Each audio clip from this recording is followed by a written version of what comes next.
संत जो जगत में आते हैं जीवों को यही बात जोर दे के समझाते हैं कि ये जीव अपना कर्म भोगते भोगते अपनी ऊंची नीची योनियों के बाद जब इसके कई जन्मों के शुभ कर्म इकट्ठे हुए तो इंसान का चोला मिला।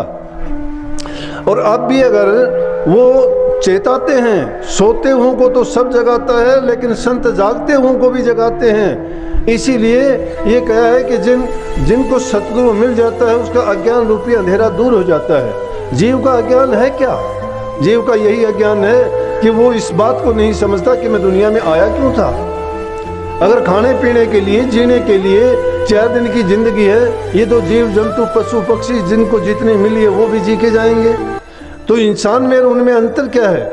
जब इंसान को सभी गुणों से संपन्न किया परमात्मा ने, अपना ही रूप दे के संसार में भेजा है, उससे भी अधिक उसको बुद्धि ज्ञान समझ दिया है, विवेक दी है कि उस विवेक के कारण, ज्ञान के कारण वो इस चीज़ को समझे।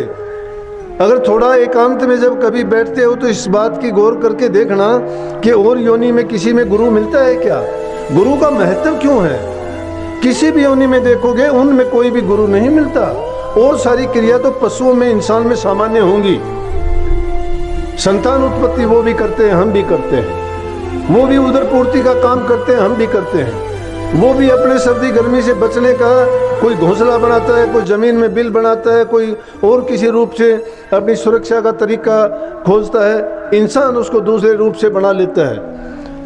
लेकिन इंसान को जो सबसे बड़ा तोहफा मिला वो ये मिला था कि तू इसी जीवन में जो तेरा मेन मुख्य उद्देश्य है उसकी प्राप्ति हेतु काम कर सकता है, और वो है कि जन्म मरण से छूट जाना।